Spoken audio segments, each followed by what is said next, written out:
Hi everyone, EVILC here, and welcome to episode 3. I'm sorry that I was gone for so long. I really wanted to review this game sooner, but I just didn't get around to it. So anyway, today I'll be reviewing Trauma Center Under the Knife 2. I'll tell you a little bit about the sequel, then I'll go into some gameplay footage, and then finish up with my final summary and tell you if the game is worth getting or not. So let's begin.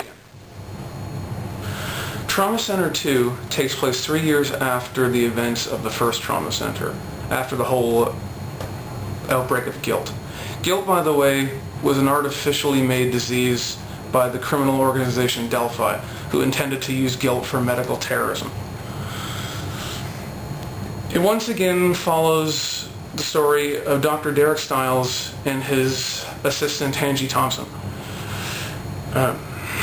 Dr. Stiles is an extremely gifted surgeon because he possesses a very rare ability called the Healing Touch. And I'll go into more about Healing Touch when we get into gameplay. You'll see almost all of the original characters make a return in Trauma Center 2, as well as seeing a bunch of new ones. Now, the original Trauma Center was one of the most original and unique games, not only on the DS, but just in general. And the sequel follows in its footsteps very closely.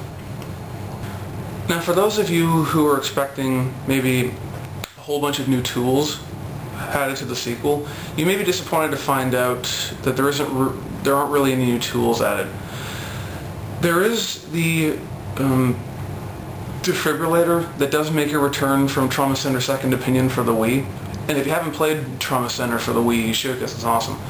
And in a couple operations, you'll have to use the microphone to blow smoke away, but other than those two, there aren't any new tools added to the game.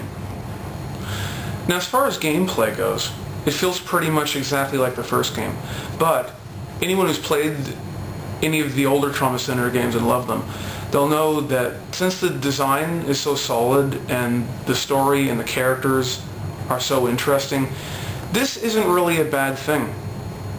Like, why fix it if it's not broken? Now, as far as presentation goes, this game has gotten a huge upgrade compared to the first game. The in-game graphics, when you're doing the surgeries, have been vastly improved. The art style of the characters is more stylized and more detailed. They've also added some minor voice clips. So for anyone who's played Trauma Center New Blood on the Wii, they'll know that game was entirely voiced over. This game isn't entirely voiced over, but there are some small little voice samples here and there at key segments that just help you bring you into the game a little bit more. Okay, so that's pretty much it for the introduction. Now I'll go into some gameplay footage. I'll show you one of the surgeries and just give you a brief understanding of how this game is played, and then I'll finish up with my final verdict. Okay, so here's the main menu of the game. You've got New Game, Load Game, Configure, and Sound Test. Configure allows you to turn background music, sound effects, and voiceover clips on and off. Configure, Sound Test you unlock when you beat the game. You can listen to background music, sound effects, and various voiceover clips from the game.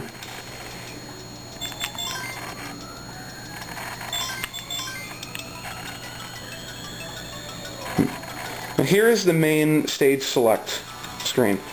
The game is split into 7 chapters, each containing multiple episodes. The white episodes have a surgery that you need to perform, and you'll run into a black episode every once in a while.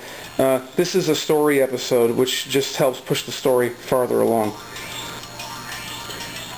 Now, this game has 3 different difficulty modes: easy, normal, and hard. I would recommend that you at least start the game on normal, because easy is just really pathetically easy. Normal is okay. It has a decent challenge. Hard, however, is very challenging, especially in the later chapters. toward the end, it gets really, really challenging, and it'll push your skills to the limit.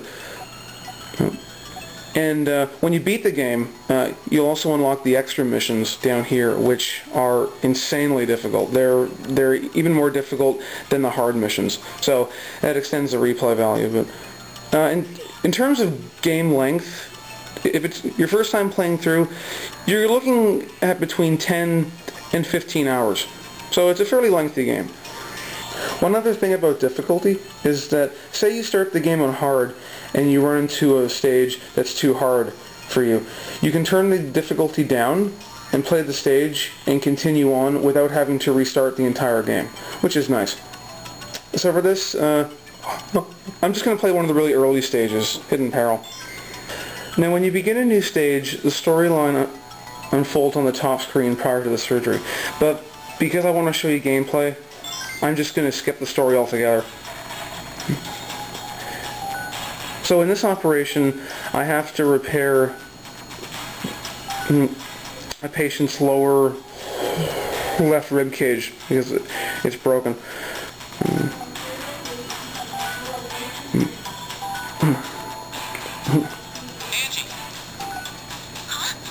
On the top screen, you're given the briefing, and then on the bottom screen,